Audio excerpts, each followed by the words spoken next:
میں ایک جگہ بیٹھا تھا، سامنے ٹی وی چل رہا تھا، آواز نہیں تھی۔ میں نے دیکھا ایک نوجوان ناچ رہا ہے، ڈانس کر رہا ہے ساحل پر، اور اس کے ساتھ 10-12 لڑکیاں وہ بھی ڈانس کر رہی ہیں۔ میں نے دیکھا بہت خوبصورت نوجوان ہے۔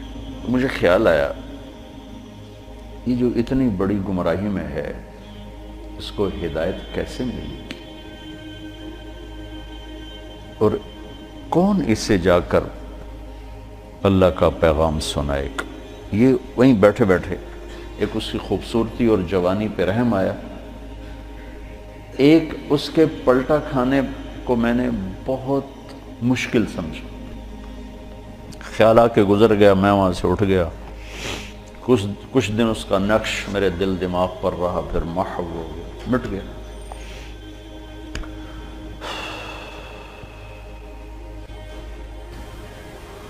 کراچی کا اجتماع تھا ستمبر میں، تو انہوں نے میرے لیے ایک چھوٹا سا خیمہ بنایا ہوا تھا کراچی والوں نے، تو میں وہ خیمے میں بیٹھا ہوا تھا، تو ایک نوجوان میرے پاس آیا کہ جی پاکستان کا ایک مشہور گلوکار ہے، اس کا نام ہے جنید جمشید، میں آپ سے ملانا چاہتا ہوں۔ میں نے کہا کدھر ہے؟ کہا میرے ساتھ ہے۔ میں نے کہا تم کیسے جانتے ہو؟ کہ میرا کلاس فیلو تھا۔ میں نے کہا لے آؤ۔ تو وہ اس کو جب لے کر آیا تو اس نے چہرہ چھپایا ہوا تھا، مجمع کی وجہ سے شاید چہرہ پورا سے چھپایا ہوا۔ میرے سامنے آ کے بیٹھا اور یوں کھولا تو وہ وہی نوجوان جس کو میں نے اسکرین پر ناچتے دیکھا۔ میں نے کہا آپ کا نام؟ کہا جی جنید جمشید۔ میں نے کہا کیا کرتے ہو؟ کہا میرا موسیقی سے تعلق ہے۔ میں نے کہا گاتے ہو یا بجاتے ہو؟ کہا جی میں گاتا ہوں۔ کہ یہ جو دل دل پاکستان ہے یہ میں نے گایا ہے۔ اچھا وہ تو بہت مشہور ملی نغمہ ہے۔ کہاں جی وہ میں نے گایا ہے۔ اچھا، اس کے بعد میری اس سے کیا بات ہوئی، اب 20 برس ہونے کو ہیں، یاد نہیں، تاثر یاد ہے کہ اس نے آگے کیا جواب دیا۔ کہنے لگا میرا جی چاہ رہا ہے آپ بولتے رہیں اور میں سنتا رہوں۔ مجھے لگ رہا ہے جیسے کوئی میرے زخموں پہ مرہم رکھ رہا۔ میرا ایک اور دوست بھی ہے، میں چاہتا ہوں میں اس کو بھی لے کر آؤں، سلمان، وہ بھی آپ کی باتیں سنیں۔ پھر تھوڑی دیر بعد اس نے کہا میں ایک سوال کرتا ہوں۔ ایک پاکستانی نوجوان جس گلیمر کہتے ہیں رعنائی، عیاشی، دنیا کی موج میلہ، جس موج میلے کو ایک پاکستانی نوجوان خواب میں دیکھتا ہے وہ مجھے حقیقت میں حاصل ہے، میرے پاس ہے، لیکن اس کے باوجود میرے یہاں اندھیرا ہے۔ کیا یہ میرے یہاں اندھیرا ہے، یہ دل خالی ہے، مجھے یوں لگتا ہے میں وہ کشتی ہوں جس کا کوئی ساحل نہیں، جس کا کوئی گھاٹ نہیں، بے منزل مسافر ہوں۔ اچھا، بے منزل مسافر ہوں، یہ ایسا کیوں ہے؟ میری تو ہر خواہش پوری۔ میں نے کہا اللہ تعالیٰ نے انسان کو 2 چیزوں سے بنایا ہے، ایک جسم ہے، ایک روح ہے، ان دونوں کی ضروریات الگ الگ ہیں۔ جس کی ضرورت پوری نہیں ہوگی وہ فریاد کرے۔ جسم کو روٹی چاہیے، پانی چاہیے، ضروریات زندگی چاہیے، ان میں سے جو چیز بھی اس کو نہیں ملے گی وہ فریاد کرے۔ روح نہ عورت کو جانتی ہے، نہ روٹی کو جانتی ہے، نہ پانی کو جانتی ہے، نہ موسیقی کو جانتی ہے۔ روح ایک اللہ کا امر ہے جو صرف اللہ کو جانتا ہے، اسے اللہ چاہیے، اسے اللہ کا رسول چاہیے۔ تو جسم کو روٹی نہ ملے تو وہ پریشان ہوتا ہے، روح کو جب اللہ اس کے رسول کا تعلق نہیں ملتا تو وہ پریشان ہوتی ہے، پھر وہ پریشانی ویرانی بن کر جسم پہ طاری ہوتی ہے، پھر ہم اس کو دور کرنے کے لیے اس سے اور بڑی عیاشی میں جاتے ہیں کہ شاید ابھی کچھ کمی ہے، وہاں اس کی بھوک اور بڑھتی ہے، وہ اور فریاد کرتی ہے، پھر ہم اس سے بڑی عیاشی میں جاتے ہیں، پھر اس کی بھوک اور بڑھتی ہے، وہ اور فریاد کرتی ہے۔ اس قسم کا مضمون تھا، اس وقت ذرا تفصیل سے تھا، خلاصہ یہ۔ اور میں نے کہا اس کی مثال ایسے ہے کہ درد ہو اس گھٹنے میں اور دوا لگے اس گھٹنے میں تو دوا بھی جا رہا ہے اور درد بھی نہیں جا رہا، دوا لگ رہا ہے، درد نہیں جا رہا. کیوں؟ جہاں درد ہے وہاں دوا نہیں، جہاں دوا لگ رہا ہے وہاں درد کوئی نہیں، تو آرام کیسے آئے گا؟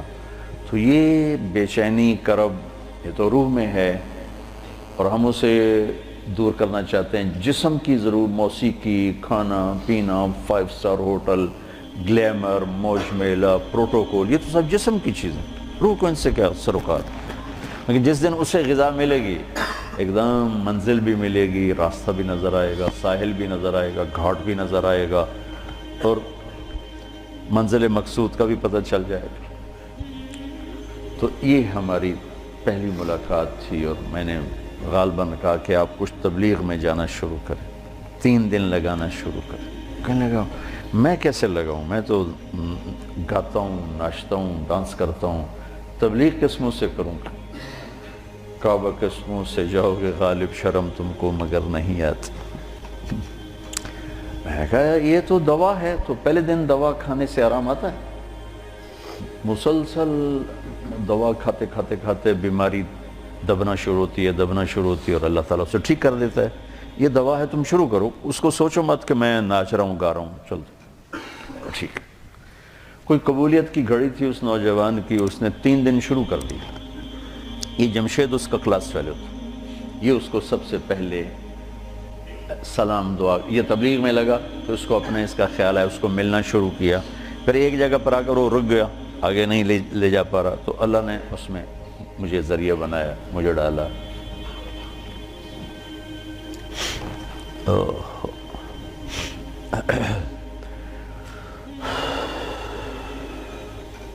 نومبر 1997 میں 4 مہینے کے لیے میری تشکیل ہو گئی امریکہ. مستورات کی جماعت، میں اور اہلیہ اور لاہور کی جماعت تھی. میں لاس اینجلس میں تھا تو میں نے اسے فون کیا. تو اس زمانے میں یہ CLI پر نمبر نہیں آتا تھا، تو اور یہ اتنے موبائل فون یہاں اتنے تھے بھی نہیں، دوسرے فون تھے. تو میں نے اس کا فون نمبر لے لیا تھا، تو میں نے اسے لاس اینجلس سے فون کیا.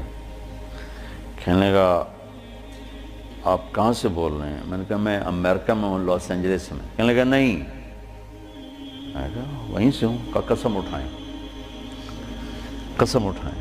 میں نے کہا چھوٹی سی بات پہ کیسے قسم اٹھاؤں؟ کہا نہیں یہ بہت بڑی بات ہے. میں نے کہا کیوں؟ میں ساری دنیا پھرتا ہوں، کبھی اپنی بیوی کو فون نہیں کیا، آپ مجھے فون کیسے کر رہے ہیں؟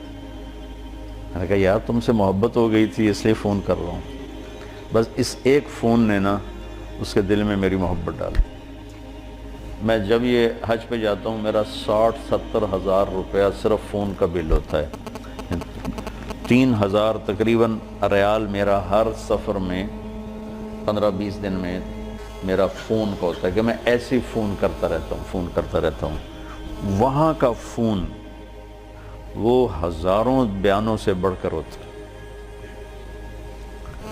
بیان تو ایک چھوٹی سی چیز. مولانا صاحب رحمۃ اللہ علیہ فرمایا کرتے تھے کہ تبلیغ میں بیان کا اتنا ہی حصہ ہے جتنا جسم میں زبان کا. 6 فٹ کے جسم میں 5 فٹ 10 انچ 8 انچ کے جسم میں 2 انچ کی زبان ہے. اتنا ہی تبلیغ میں زبان کا حصہ ہے، بول کا، بیان کا.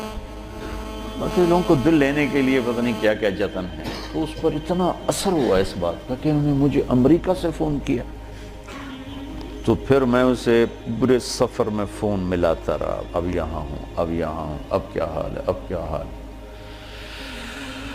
تو اللہ نے اس کے دل میں میری محبت ڈال دی.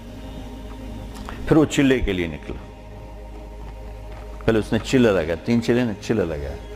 رائمنڈ آیا، ملا، میں نے بڑا پروٹوکول دیا، بہت پیار محبت، ہنسا کھیڈا. تو کرتے کرتے کرتے کرتے اس نے 3 چلے لگا، 3 چلے کے لیے نکل پڑا. یہ غالباً 2001 یا 2 اس کا مجھے پورا یاد نہیں ہے. تو اس وقت یہ 3 چلے کے لیے نکلا.